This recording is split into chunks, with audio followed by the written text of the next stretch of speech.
The truth of the share market channel में आपका स्वागत है। मैं भवनेश अग्रवाल। नमस्कार दोस्तों, आज हमारी चर्चा का विषय होगा कि अमेरिका का क्या हाल करेंगे ट्रंप साहब। वो लाठी लेके इस बात पर उतारू हैं कि मैं अमेरिका को घायल कर। तो आज का हमारा शीर्षक होगा ट्रंप पस्त, ट्रंप परास्त और भारत की रणनीतिक विजय। इस पर हम चर्चा करेंगे। आप ताज्जुब करेंगे भारत की रणनीतिक विजय कैसे हुई है और ट्रंप साहब की पराजय कैसे हुई है। ये एक बहुत महत्वपूर्ण विषय है।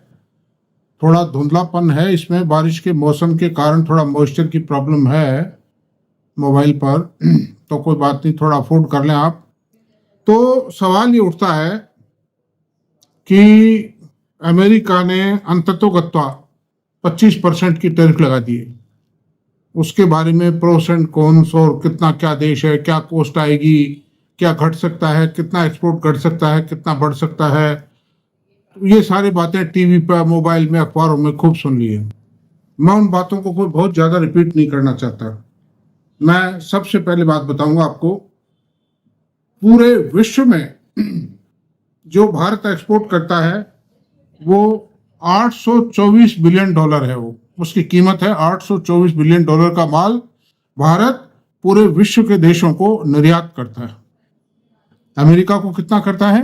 केवल मात्र 84 बिलियन डॉलर, यानी 10% ऑफ द एंटायर मतलब एक्सपोर्ट फ्रॉम इंडिया। 10% एक्सपोर्ट कोई मायने नहीं रखता। और उस 10% में भी ऐसी बहुत सी चीजें हैं, जिस दवाई का काम है 9 बिलियन डॉलर का या 10 बिलियन डॉलर के आसपास करीब फार्मास्यूटिकल का एक्सपोर्ट है, डायमंड एक्सपोर्ट है, मेडिकल अप्लायंसेज है 7.44 बिलियन डॉलर के, ज्वेलरी 3.6 बिलियन डॉलर है, एग्रीकल्चर प्रोडक्शन 0.45 बिलियन डॉलर है, 0.45 बिलियन डॉलर यानी 45 करोड़ डॉलर। और refined petro products 49 billion dollar, rice 1 billion dollar, textile 0.75 billion dollar, auto 0.80 billion dollar.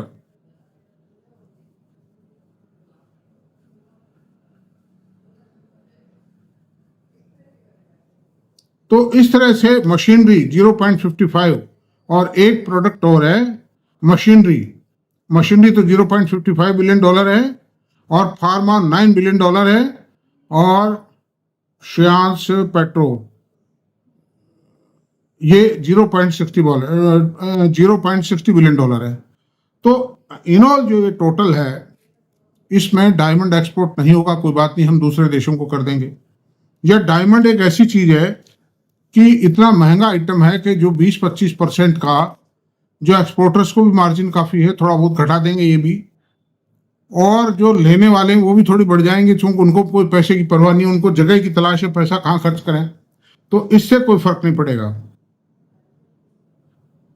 Medical appliance से बहुत must है, जब भी ले रहे हैं वो 25% हायर पे लो, लेना चाहते हो लो।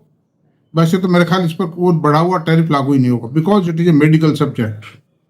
फार्मा के ऊपर नहीं है, फार्मा पर लागू नहीं है, फार्मा पे करने की कुछ कोशिश कर रहे हैं वो। ज्वेलरी 3.6 बिलियन डॉलर की, कोई खास बात नहीं। एक्सपोर्ट हो ना हो क्या फर्क पड़ता है 3.5 बिलियन डॉलर में। तो कुल मिला के जो मैंने आपको डिटेल बताई है, अमाउंट बताया है, इसमें से जो भारत को नुकसान हो सकता है ज्यादा से ज्यादा 15-20 बिलियन डॉलर का नुकसान हो सकता है। लेकिन वो भी तो, अमेरिका भी तो हमारे यहाँ एक्सपोर्ट करता है 45 बिलियन डॉलर का। अगर 10-5 दिन में कोई कंप्रोमाइज नहीं हुआ, नेगोशिएशन नहीं हुआ, तो आप निश्चित मानिए कि मोदी जी एक इतने बोल्ड प्रधानमंत्री हैं कि ये किसी भी तरह कमजोर पड़ने वाले नहीं है। ये अमेरिकन इंपोर्ट के ऊपर भी इंडिया में कस्टम ड्यूटी 25% लगा देंगे। मोदी जी ने बिल्कुल परवाह नहीं की, भारत सरकार ने बिल्कुल परवाह नहीं की, और भारत सरकार ने कह दिया कि हम राष्ट्रीय हितों के ऊपर कोई समझौता नहीं कर सकते। राष्ट्रीय हित सर्वोपरि है। हमारा किसान, हमारा मजदूर, हमारा पशुपालक, ये सबसे इनका इनका हित सर्वोपरि। अब अमेरिका के सामने क्या संकट आ गया, इन्होंने एक कंडीशन और लगाई थी कि हम 7 दिन बाद में लागू, कि हम इसके साथ में इस 25% टैरिफ के साथ में जुर्माना और वसूल करेंगे, पेनल्टी वसूल करेंगे। और वो पेनल्टी किस बात की थी कि रशिया से भारत जो तेल, पेट्रोलियम प्रोडक्ट और हथियार खरीद रहा है, उसके कारण इंडिया को पेनलाइज करेंगे, चाइना को पेनलाइज करेंगे और उस पर जुर्माना और लगेगा। लेकिन वो कितना लगेगा वो आज तक तय नहीं कर पाए, तीसरा दिन आज। इसका मतलब साफ है कि वो खेल धमकी देना चाहते हैं, भारत को दबाव में लेना चाहते हैं। लेकिन मोदी जैसा प्रधानमंत्री इंदिरा जी से भी ज्यादा प्रबल है, ज्यादा मजबूत प्रधानमंत्री है और ज्यादा बोल्ड है और बहुत सोच समझ के निर्णय लेते हैं। इनके तरकश में जो तीर हैं, उन तीरों की जानकारी भी नहीं लेने देते हैं, सामने को धराशायी कर देते हैं। अब आज सबसे बड़ी बात यह है कि भारत झुकेगा नहीं, तो सबसे बड़ी बात यह है कि ट्रंप साहब का हर तीर फेल हो गया। तो ये पराजय है ट्रंप साहब की, भारत झुकने वाला नहीं है जो दिखाई दे रहा है। नंबर 2 बात, इतने से एक्सपोर्ट से क्या फर्क पड़ता है? 10% एक्सपोर्ट अगर हमारा बंद भी हो जाता है, टेक्सटाइल सबसे बड़ी चीज है, टेक्सटाइल, और हमारी जो कॉस्ट ऑफ प्रोडक्शन है वो बहुत कम है और देशों की तुलना में। वियतनाम ले लीजिए, बांग्लादेश, पाकिस्तान, चाइना, इनके मुकाबले हमारा जो गारमेंट है that is much cheaper, because manpower in India is very cheap. 15-20 हजार रुपये महीने में एक लेबर मिलता है जो शानदार काम करता है, स्टिचिंग का काम है, डाइंग प्रिंटिंग काम है, हैंड वर्क है, ये सब 15-20 हजार रुपये महीने के लेबर है। किस देश में मिलता है भाई? इस देश में लेबर कहीं नहीं मिलता है, तो चीपेस्ट अवेलेबल लेबर है। अनदर थिंग कि उनके सामने वही, अगर भारत के गारमेंट को वो इंपोर्ट नहीं करेंगे तो उनकी जो गारमेंट अवेलेबिलिटी है वहां पर आम पब्लिक को बहुत महंगी हो जाएगी, तो बड़ी कीमतों में लेना पड़ेगा। भारत का जो बिजनेसमैन है वो तो कंप्रोमाइज करेगा नहीं, क्योंकि इतने मार्जिन तो है नहीं कि वो 25% रेट घटा दे। अमेरिकन को अगर लेना है तो रेट बढ़ा के लेंगे और लेना पड़ेगा, मतलब, तो भारत को कोई घाटा नहीं। दूसरी बात है कि ये डील क्यों नहीं हो पाई? ये डील हो जाती, कम पर ही हो जाती। अमेरिका ये प्रेशर डाल रहा था, आपने सुन लिया होगा, वैसे मैं फिर एक बार बता दूं आपको कि अमेरिका ने ये कहा भारत को, क्योंकि चीन ने तो लेना बंद कर दिया, एग्रीकल्चर प्रोडक्शन और डेयरी प्रोडक्ट्स को लेना बंद कर दिया, चाइना डाल कुछ नहीं। अब कहाँ बेचें? भारत एक बहुत बड़ा बाजार है, भारत के अंदर कंजम्पशन बहुत है, इसका आबादी बहुत ज्यादा है, तो भारत पर प्रेशर डालो यार, इनको चिपकाओ किसी तरह से। सोयाबीन और कई प्रोडक्ट हैं, और डेयरी प्रोडक्ट में दूध, मक्खन, पनीर और उनसे बनी हुई कई चीजें हैं, भारत ने साफ मना कर दिया। अब सवाल यह है कि छेड़खानी कर तो रही, लेकिन इस प्रोडक्ट को कहाँ बेचेंगे? अगर ये माल नहीं बिका उनका तो वहां का फार्मर बर्बाद हो जाएगा। गवर्नमेंट को फार्मिंग सब्सिडी बढ़ानी पड़ेगी वहां पर, ये जितना फायदा उठाना चाह रहे हैं उससे ज्यादा नुकसान हो जाएगा यहाँ पर इनको। अनएम्प्लॉयमेंट का नुकसान होगा, अनएम्प्लॉयमेंट फैलेगा, उसके कारण उनको भत्ता देना पड़ेगा, अनएम्प्लॉयमेंट। दूसरी बात है इन्फ्लेशन बढ़ेगा, उसके कारण फिजिकल डेफिसिट बढ़ेगा, एम्प्लॉयज को डियरनेस अलाउंस वगैरह और बढ़ाने पड़ेंगे, वेतन भत्ते बढ़ाने पड़ेंगे।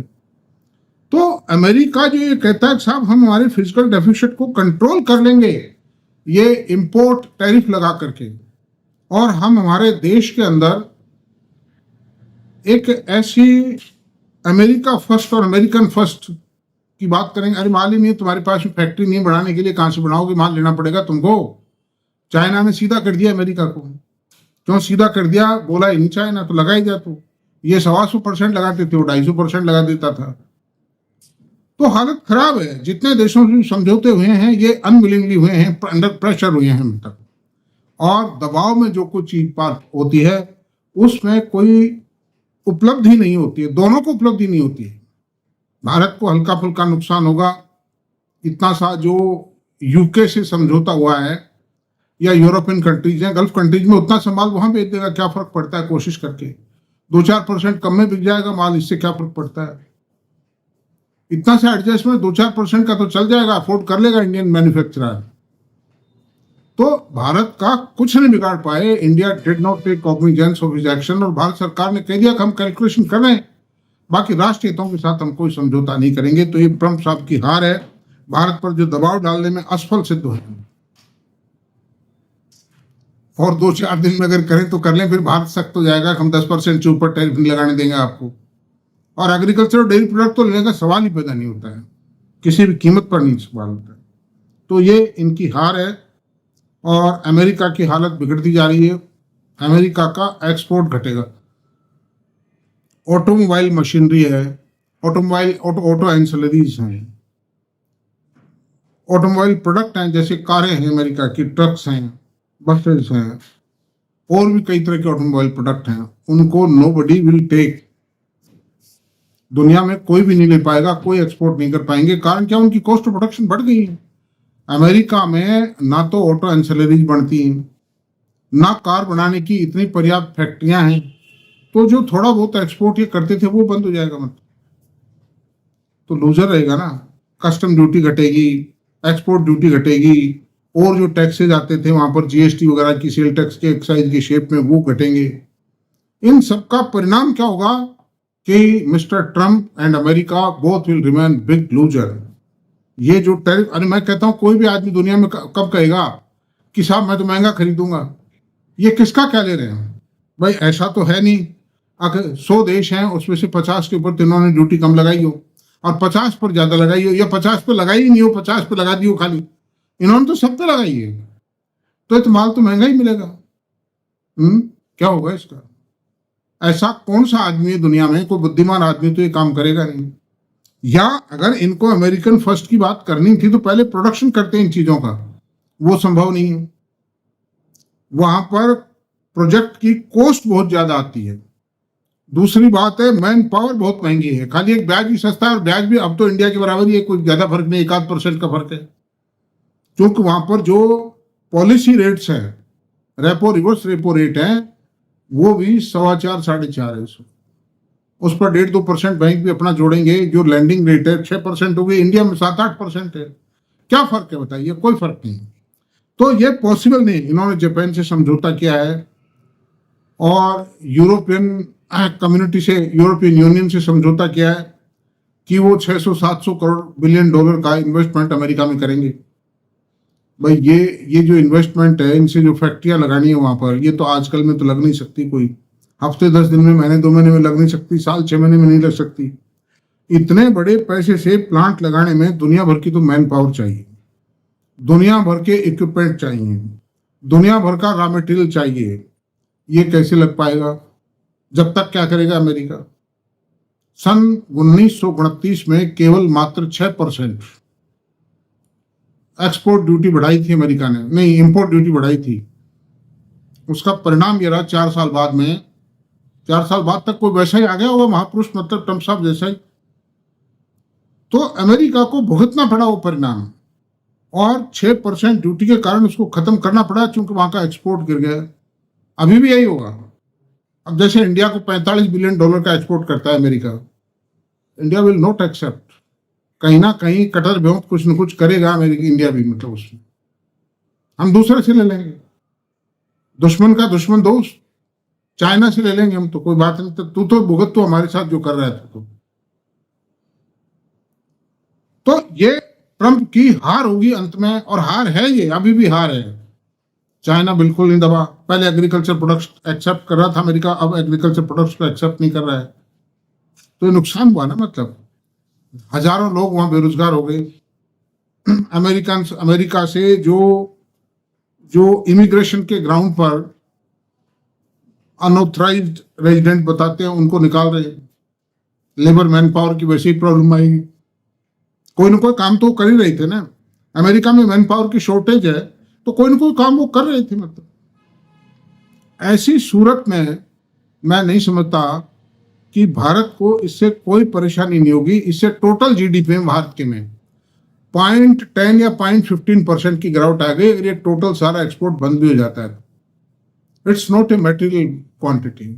हमारी जीडीपी जो 7% से ग्रो कर रही है, वो 0.7% से ग्रो कर जाएगी, क्या फर्क पड़ता है। सन 1974 में इंदिरा जी ने पोखरण के अंदर एटॉमिक टेस्ट किया था, उस वक्त भी अमेरिका ने भारत पर सैंक्शंस लगाई थी। और 1999 में अटल बिहारी सरकार ने भी, अटल जी ने भी पोखरण के अंदर, रानीखेत के अंदर, पोखरण में बाड़मेर के पास पोखरण के पास रानीखेत नामक गांव है, उसके अंदर एटॉमिक टेस्ट किया था। उस वक्त भी अमेरिका ने भारत पर सैंक्शंस लगाई थी, लेकिन वो कितने टाइम चल पाई वो सैंक्शंस, उनको विड्रॉ करना पड़ा, because India is a important country. और पहले के मुकाबले तो बहुत है।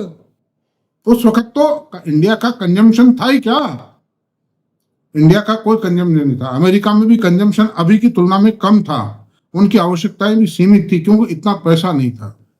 जो अमेरिका भी इतना ज्यादा धनी था, अमेरिका वर्ल्ड लीडर था, लेकिन अब जो धन है अमेरिका के पास वो क्यों है? Microsoft, Google, Meta, Amazon, Apple, Netflix, ये सोना उगल रही है कंपनी। इसके कारण धनी है, इसके कारण वहां पर कंजम्पशन है, पैसा मिलता है ना लोगों को। इतने बड़े बेस पे भी 24% की ग्रोथ दे रहा है माइक्रोसॉफ्ट, गूगल 15% की ग्रोथ दे रहा है, मेटा 32% की ग्रोथ दे रहा है। ये सब क्या है मतलब? तो ऐसी सूरत में अमेरिका की आवश्यकताएं काफी। तो अमेरिकन क्या होगा भाई? पैसा ज्यादा दो, ट्रंप साहब के प्रति नाराजगी बढ़ेगी, वैमनस्यता बढ़ेगी, आम आदमी नाराज है। अभी भी जो रिपोर्ट और सर्वे रिपोर्ट आ रही है वहां से 80% आबादी ट्रंप साहब के खिलाफ है। अच्छा, है क्या चक्कर? Basic policy differences. ट्रंप साहब रिपब्लिकन पार्टी के नेता है, और Republican party means the communist party, democratic party means the capitalistic party. तो रिपब्लिकन पार्टी एक कम्युनिस्ट पार्टी है, कम्युनिस्ट प्रिंसिपल्स पर आधारित है। और कम्युनिज्म का बेसिक प्रिंसिपल है जो हिडन जो मतलब जो एस्पेक्ट है, जो ऑब्जेक्ट है, वो ये है, आम आदमी को गरीब रखो, आम आदमी को गरीब रखो। और इसलिए गरीब रखो ताकि वो हमारा दास बना रहे, हर चीज के लिए हमारी तरफ देखता रहे। उसमें आर्थिक परतंत्रता आ गई तो वो हमारे दबाव में नहीं रहेगा, वो हमारी दादागिरी में नहीं रहेगा मतलब। इसलिए ये बेसिक पॉलिसी है, and Trump is exercising this policy there. Beautiful act pass किया उन्होंने। ब्यूटीफुल एक्ट में क्या है? जो छोटे आदमी थे उनको जो टैक्स एग्जम्पशन थे उनको विड्रॉ कर लिया गया। छोटे आदमियों को, जो परिवारों को जो मेडिकल रिएम्बर्समेंट फैसिलिटी दी गई थी, उसको बहुत कुछ पार्शियली विड्रॉ कर लिया गया। ये सब क्या है? गरीब को बचाओ, और अमीरों को दे दी गई वो सुविधाएं। तो गरीब को और गरीब बढ़ाओ, कमजोर को आर्थिक दृष्टि से और कमजोर बनाओ। This is the basic policy of the communist role, मतलब कम्युनिस्ट थ्योरी।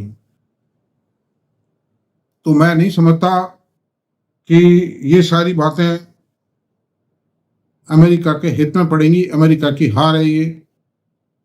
किसी भी चीज के परिणाम एक दिन में नहीं आते हैं, परिणाम आते से आते हैं। अमेरिका का इन्फ्लेशन 2 पॉइंट थोड़ा सा ये असर आया उसमें इन्फ्लेशन पर, 2.4 से 2.7 हो गया। वहां के जो फेड बैंक के चेयरमैन है जेरम पावल साहब, उन्होंने साफ कह दिया था पिछले महीने की मीटिंग में कि ये जो पॉलिसी रेट्स है ये तो घट चुके होते अब तक। अगर ये टैरिफ का झगड़ा नहीं पड़ता तो ये पॉलिसी रेट घट चुके होते, और इसके कारण अमेरिका की 50 प्रॉब्लम्स दूर हो जाती।